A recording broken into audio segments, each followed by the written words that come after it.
After studying this module, you shall be able to know about the term globalization, learn how globalization affects a country and its people, identify the factors that influence the spread of globalization, evaluate the positive and negative aspects of globalization, analyze whether the globalization is good or bad for a particular country. Globalization.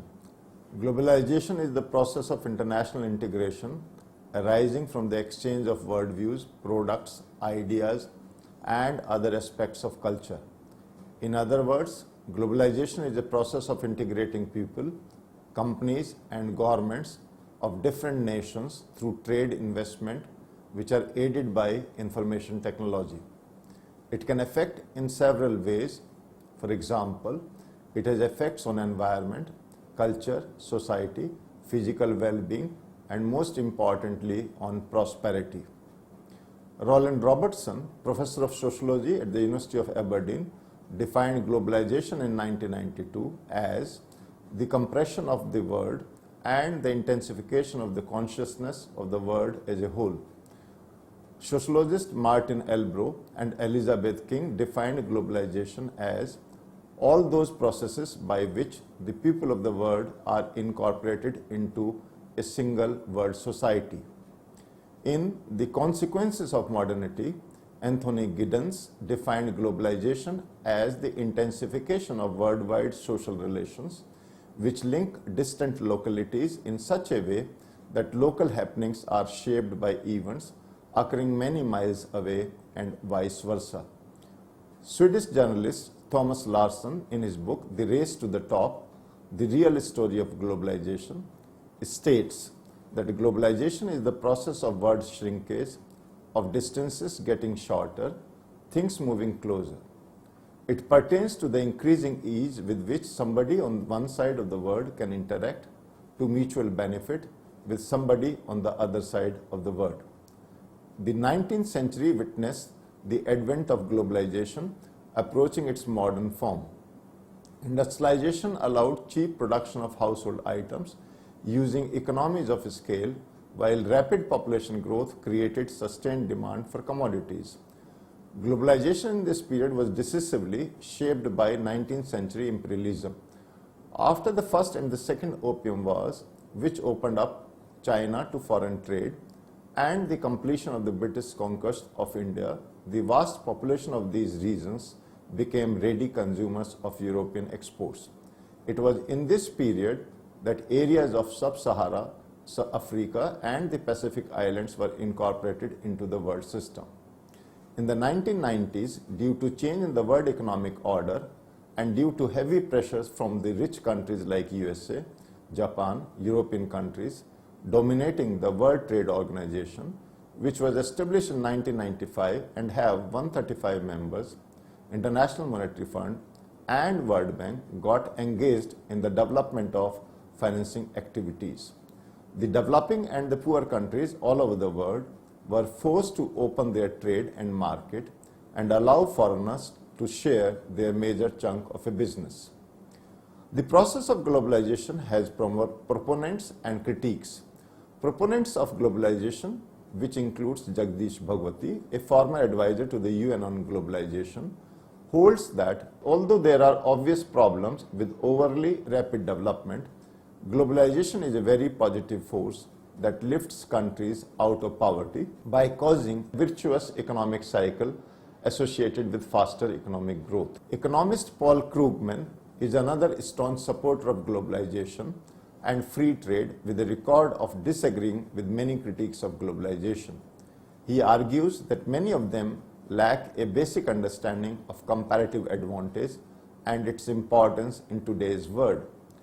Whereas there were other people as well who played the role of opponents like Joseph Stiglitz, who argues that countries that have managed globalization on their own have succeeded in reaping benefits from globalization, while countries that were economically managed by international institutions such as IMF have not gained as much from globalization. Similarly, Helena Norberg-Haug, the founder of ISEC, criticizes globalization in many ways. She claims that centuries of ecological balance and social harmony are under threat from the pressures of development and globalization. She also criticizes the standardization and rationalization of globalization as it does not always yield the expected growth outcomes. India started the process of globalization and liberalization in 1991 under the Union Finance Minister Dr. Manmohan Singh. The first 5 years of globalization did not yield much appreciable results. The coming of multinational cold drinks manufacturers like Coke, Pepsi and others like McDonald's, KFC, Boomer, Chewing Gum, Uncle Chips, Cornflakes only dominated the show. Due to further liberalization of trade and the privatization, the late 1990s started showing the effect of globalization by the coming of many more MNCs, especially giant car manufacturers like Daewoo Motors, Ford, Honda, Hyundai, which resulted in availability of varieties of cars and reduction of domestic car prices. Electronic giants like IBM and world leaders in the telecommunication sector like Ericsson, Nokia, Iowa, etc. delivered wide range of quality products at affordable prices and brought a major revolution in Indian electronic industries. In the power sector, Enron, AES, Sesco are dominating the show. The price level of many products came down due to cutthroat competition and Indian consumers got the benefits. As a result of all this, the industrial sector got a major boost. Due to globalization and liberalization, the Indian market is flooded with quality foreign products.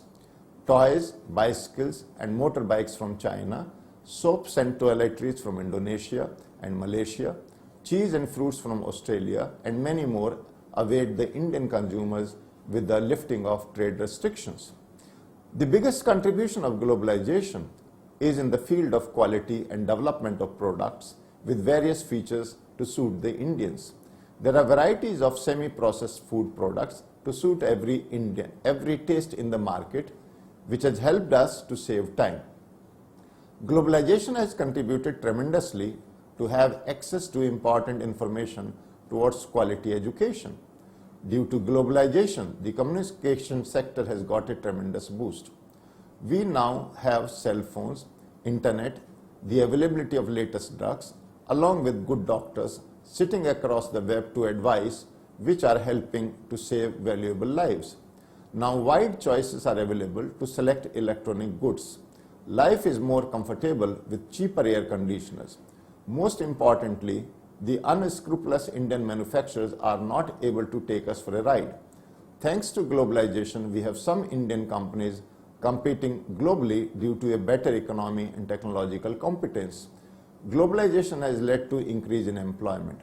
Companies are hiring from developing countries because of easy availability of labor force, which ultimately increases the income of the host country, and people themselves are migrating from one place to another in search of various job vacancies. Due to establishment of numerous educational institutes, it has aided the population by spreading the education across worldwide. It has brought fierce competition in the markets and prices as a result has fallen to competitive level. Huge firms are investing in the developing countries by setting up industrial units outside their home country and consequently helping in the economic growth in the host country. It allows poor countries and their citizens to develop economically and raise their standard of living. On the other hand, creation of an unfettered international free market has benefited multinational corporations in the Western world at the expense of local enterprises, local cultures and common people. In the presence of globalization, the market gets widened, which increases the scope and demand for a product. Producers customize their products and services according to the requirements of various economies. Though globalization and liberalization of trade have resulted in the availability of large number of quality products at reasonable price, the overall economic benefits are negated due to the slow death of small scale and traditional goods producing sectors employing a large population. The Industrial Revolution has changed the outlook of the economy. Industries are using natural resources by means of mining, drilling, etc., which puts a burden on the environment. Natural resources are depleting and are on the verge of becoming extinct. The rising cost of basic sustenance products like garments, footwear, cereals, edible oils, petrol and kerosene, medicines and healthcare items, decrease in farm output, decrease in purchasing power of poor are some of the alarming issues that have given rise to the serious doubts about the benefits of globalization. The closing of inefficient industries resulting in manpower layoff have become common. The increasing wide gap between the poor and the rich is a major cause of concern, as it will contribute to the increase in crime rates, lawlessness, anti-national activities, terrorism, abduction, blackmailing, etc. The globalization process that enables investment of foreign money may turn out to be a serious debt trap in future, as was experienced in Indonesia, Brazil, Korea, and some other countries. Nowadays, world is becoming more and more interconnected. In today's world, economic, environmental, social, and political issues are no longer limited to the national level because the world has become so interdependent. The introduction of information technology and communication techniques, along with liberalization of trade and investment in most countries, have accelerated the process of globalization, which is an important force impacting on the economy and creating a greater competition towards markets and investments. Globalization means the reduction of the differences between one economy and another, so that trade is increasingly similar all over the world. Globalization is a process of going to a more interconnected world. Globalization also means creating networks of connection among actors at multi-continental distances, mediated through a variety of flows including people, information and ideas, capital and goods. With the advent of internet facility, the transaction costs of transferring ideas and information have fallen tremendously and have made globalization much more possible and desirable. So we can define globalization as a process of integration and convergence of economic, financial, cultural, and political systems across the world. Let us see how globalization affects business. Now, as we know, globalization has four important aspects, that is, economic, financial, cultural, and political. Let us study them in details. Economic globalization is the increasing economic integration and interdependence of national, regional, and local economies across the world through an intensification of cross-border movement of goods, services, technologies, and capital. It comprises the globalization of production and finance, markets and technology, organizational regimes and institutions, corporations and labor. It has led to economic growth along with the reduction in poverty.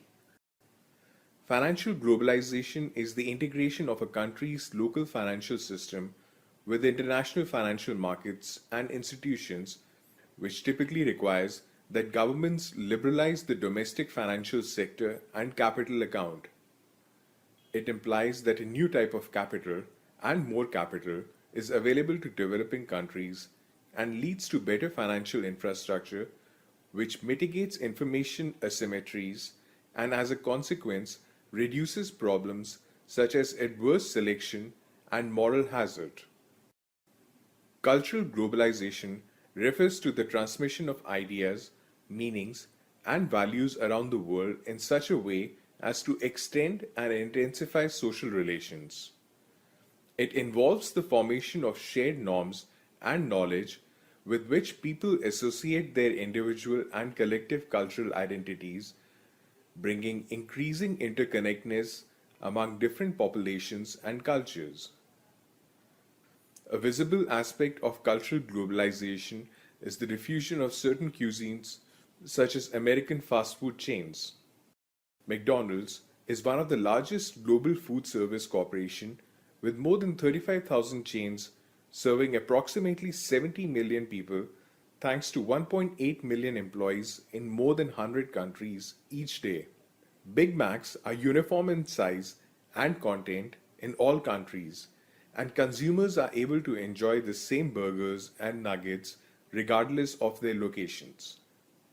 Traditionally, politics has been undertaken within national political systems.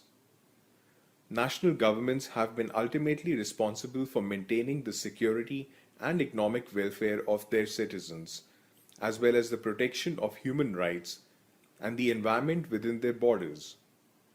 Political activities are increasingly taking place at the global level due to global ecological changes, more integrated global economy, and other global trends. Under globalization, politics can take place above the state through political integration schemes such as the European Union and through intergovernmental organizations such as the International Monetary Fund, the World Bank, and the World Trade Organization. In this way, all the aspects of globalization have different impact on a particular country, people, and business activities conducted. The effect of globalization on business can be expressed by five factors. The competition factor includes deregulation, which have made easier for foreign businesses to enter in local markets, so the competition level has been increased.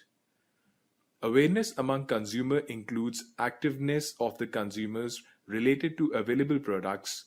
Consumers have become very much aware regarding the quality, service, and price of the product.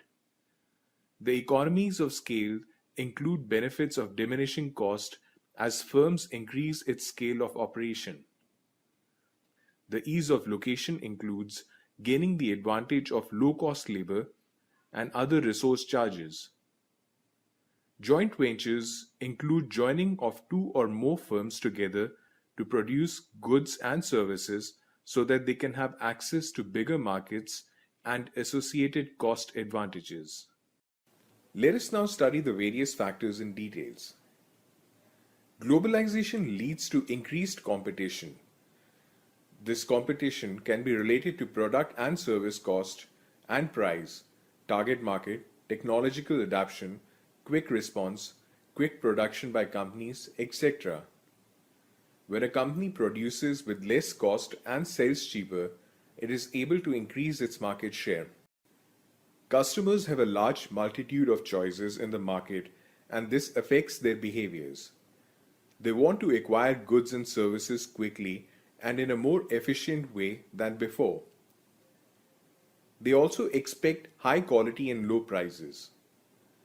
All these expectations need a response from the company, otherwise sales of company will decrease and they will lose profit and market share. A company must always be ready for price, product and service and customer preferences because all of these are global market requirements. Consumers have more purchasing choices than ever before thanks to the globalization movement. The internet has opened new opportunities for browsing from the comfort of home, and there are products available from all over the world. Globalization has changed consumer buying behavior in ways that could never have been anticipated. Globalization has led companies to take benefit of economics of scale. Economics of scale are the cost advantages that enterprises obtain due to size, output, or scale of operation, with cost per unit of output generally decreasing, with increasing scale as fixed costs are spread out over more units of output. Economics of scale apply to a variety of organizational and business situations and at various levels, such as a business or manufacturing unit, plant, or an entire enterprise. Globalization allows firms to increase its size and scale of operation, therefore reaping the advantage of economics of scale. Globalization allows the company to take advantage of low-cost labor available to other countries. For example, a lot of US companies are outsourcing their IT operations to India, where skilled software engineers are available at relatively cheaper cost. It also lets companies to take advantage of resources available worldwide. For example, Nestle takes raw coffee from Ghana. Globalization has led to joint ventures where a domestic firm can benefit immensely by partnering with the foreign company to gain a global presence. Strategic partnering like joint ventures are an effective way to enhance corporate growth. It allows company to improve communications and networking. Catherine Rudy Harrigan of Columbia University says that in today's business environment, joint ventures are most appropriate to topple scarce resources, rapid rates of technological change, and rising capital requirements. Joint ventures also help in developing new products. IBM and Apple has announced an alliance aiming to put Apple products with IBM softwares. Joint ventures provide opportunities to reduce risk. It is a tool for distinct competencies to complement each other. It allows few smaller firms to compete against a large firm. Joint venture lets synergistically combining unique features of companies, and globalization provides one such platform. Till last few decades, the production was limited within the countries. After liberalization, these restrictions were removed and trade became possible in any part of the world. Due to ease of capital exchange, money can be moved from one country to another in search for a better return. Due to abolition of barriers to trade, trade became cheaper, and this leads to rapid expansion of trade. Due to favorable business atmosphere, new markets have opened up in various countries, leading to increase in the income of the indigenous people. Technological enhancements are conceived as the main facilitator and driving force of most of the globalization processes. Technology can be defined as the socialized knowledge of producing goods and services. We need technology to produce either goods or services. Technology helps to improve productivity. Technology is a result of intellectual activities. It is a type of intellectual properties and is developed through research and development among the companies. Technology is also involved in improving the efficiency of instruments and automating the process. Technology is changing the world drastically. Changes in transportation technology have reduced transportation costs substantially, helping to fuel the globalization process. Since digital technology is also a means of reducing transportation costs, email is cheaper and faster than airmail. Globalization has been facilitated by the ability to move goods and services across borders at a reduced cost. Economic developments of the last few decades includes the transformation of international shipping. Just as the computer revolutionized the flow of information, the shipping container revolutionized the flow of goods. By sharply cutting cost and enhancing reliability, container-based shipping enormously increased the volume of international trade and made complex supply chains possible. Since Second World War, governments all over the world have cooperated on a variety of efforts to reduce or eliminate import restrictions and export subsidies. The idea was that liberalization would increase volume of trade, promote economic growth, and improve living standards worldwide. Liberalization also promotes accountability in trade and governance. The liberalization idea with respect to social policy refers to relaxation of restricting laws such as divorce, abortion, etc., and in terms of civil rights, eliminating the laws prohibiting same-sex marriages. Progressive liberalization also promotes progressive realization of human rights. Recently, liberalization is also broadly ensuring the promotion of corporate social responsibility, eliminating foreign exchange controls, reducing taxes imposed on foreign investors, relaxing restrictions on the purchase of domestic securities by foreign investors, the issuance of bonds by foreign borrowers, and the involvement of foreign investment banks in underwriting bonds and stocks in domestic stock markets is spreading globalization in big way. Maximizing investment return has become a global pursuit. The biggest increase in cross-border activity has been in equities. The urge to raise capital has led to major exchanges to list foreign companies. More and more companies are tapping the world market, motivated to raise capital with the desire to obtain higher valuations and increase shareholder base. Equity markets have become more global, and markets are becoming more dominant by financial institutions such as mutual funds, pension funds, insurance companies, etc. The tremendous growth of international trade over the past several decades has been both a primary cause and effect of globalization. The volume of world trade increased 27-fold from $296 billion in 1950 to $8 trillion in 2005, according to WTO 2007. As a result of international trade, consumers around the world enjoy a broader selection of products than they would if they only had access to domestically made products. Due to favorable business atmosphere, new markets have opened up in various countries, giving more and bigger markets to the companies. They have also gained due to higher growth rates and the emergence of a large number of middle class population who has money to spend in the market in many developing countries like India. Economies of scale also helps them in cutting down their costs.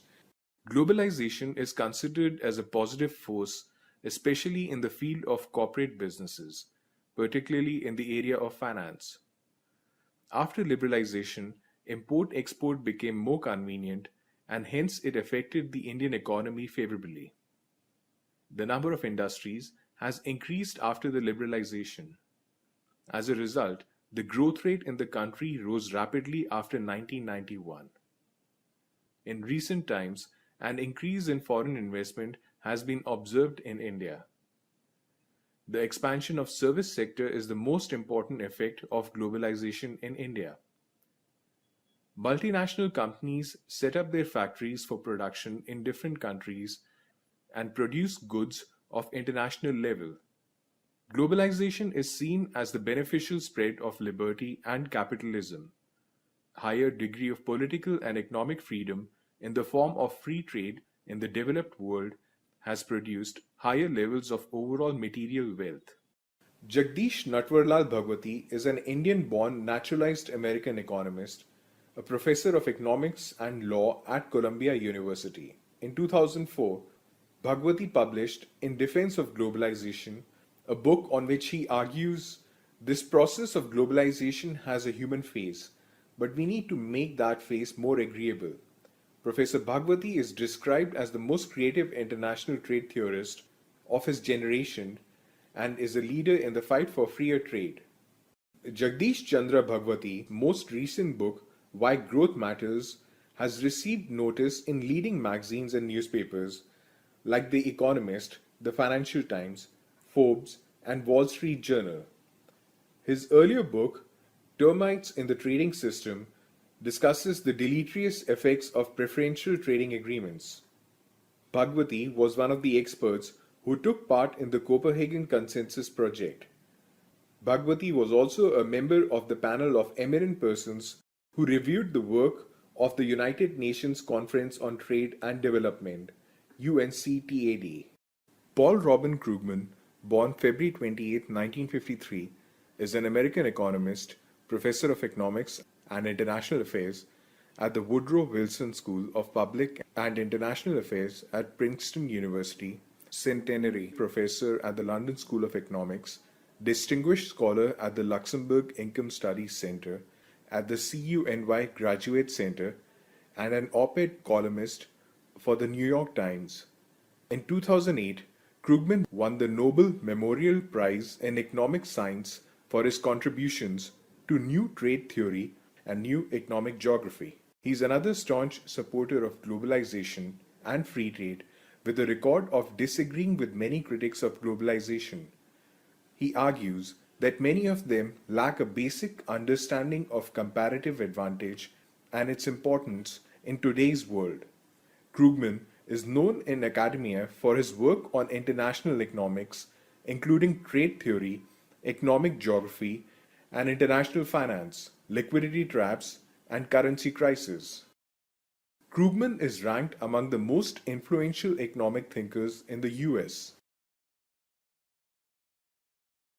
Krugman has written over 20 books, including scholarly works, textbooks, and books for a more general audience, and has published over 200 scholarly articles in professional journals and edited volumes. He has also written more than 750 columns on economic and political issues for the New York Times, Fortune, and Slate. As a commentator, Krugman has written on a wide range of economic issues, including income distribution, taxation, macroeconomics, and international economics. Krugman considers himself a liberal, calling one of his books and his New York Times blog The Conscience of a Liberal. His popular commentary has attracted considerable comment, both positive and negative. It is not the case that India only benefited by globalization. The reality is that it has created several problems as well. Globalization adversely affected the small-scale industries in India, affecting small producers. They are not able to compete with the multinational companies. The jobs of labor are not secure due to globalization. The factory's owners provide temporary employment to minimize the cost. Globalization also allowed corporations to move manufacturing and service jobs from high-cost locations, creating economic opportunities with the most competitive wages and worker benefits. The globalization has caused uneven distribution of benefits. The weaker and poor section of the society is far away from the advantages of globalization. The regional disparities have increased due to globalization. Developed countries are benefited more than the developing countries. Similarly, within the country, the developed regions are benefited more than the backward region. Some critics of globalization argue that it harms the diversity of cultures. Some argue that globalization may ultimately lead to westernization or Americanization of culture. Though globalization has expanded women's access to employment, but the long-term goal of transforming gender inequalities remains unmet and appears unattainable without regulation of state. Joseph Eugene Stiglitz, born February 9, 1943, is an American economist and a professor at Columbia University. He is a recipient of the Nobel Memorial Prize in Economic Science 2001 and the John Bates Clark Medal 1979. Joseph Stiglitz argues that countries have managed globalization on their own have succeeded in reaping benefits from globalization, while countries that were economically managed by international institutions such as the IMF have not gained as much from globalization. He is known for his critical view of the management of globalization, free market economists, whom he calls free market fundamentalists, and some international institutions like the International Monetary Fund and the World Bank. He is a former senior vice president and chief economist of the World Bank and is a former member and chairman of the Council of Economic Advisors.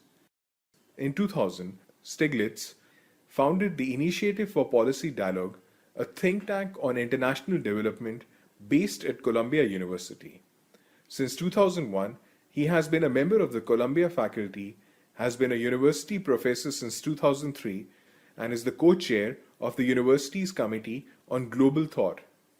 He also chairs the University of Manchester's Brooks World Poverty Institute, as well as the Socialist International Commission on Global Financial Issues, and is a member of the Pontifical Academy of Social Sciences. Stiglitz has over 40 honorary doctorates and at least 8 honorary professorships, as well as honorary deanship. In 2001, the President of the United Nations General Assembly, Miguel Diaz-Canto-Brookman, appointed Stiglitz as the chairman of the UN Commission on Reforms of the International Monetary and Financial System, where he oversaw suggested proposals and commissioned a report on reforming the international monetary and financial system. Since 2012, Stiglitz has been the president of the International Economic Association and is currently presiding over the organization of the IEA Triennial World Congress that will be held on the Dead Sea, Jordan in June 2014. Helena Norbeck Hodge is an analyst of the impact of the global economy on cultures and agriculture worldwide, a pioneer of the localization movement and the articulator of the core ideas of counter development. She criticizes globalization in many ways. She claims that centuries of ecological balance and social harmony are under threat from the pressure of development and globalization. She also criticizes the standardization and rationalization of globalization as it does not always yield the expected growth outcomes. Although globalization takes similar steps in most countries, scholars such as Hodge claim that it might not be effective to certain countries, for globalization has actually moved some countries backward instead of developing them. She is a producer and co director of the award winning documentary The Economics of Happiness and is the founder and director of Local Futures, International Society for Ecology and Culture, ISEC. The film describes a world moving simultaneously in two opposing directions. On the one hand, government and big business continue to promote globalization and the consolidation of corporate power. At the same time, all around the world, people are resisting those policies, demanding a re regulation of trade and finance, and far from the old institutions of power, they are starting to forge a very different future. Communities are coming together to rebuild more human scale ecological economics based on a new paradigm, an economics of localization. Globalization refers to the process which integrate different countries economically through education, society, and politics. It enables them to view themselves not only through their national identity, but also as part of the world as a whole. Globalization has promoted import-export activities, increased liquidity of capital allowing investors in developed nations to invest in developing nations.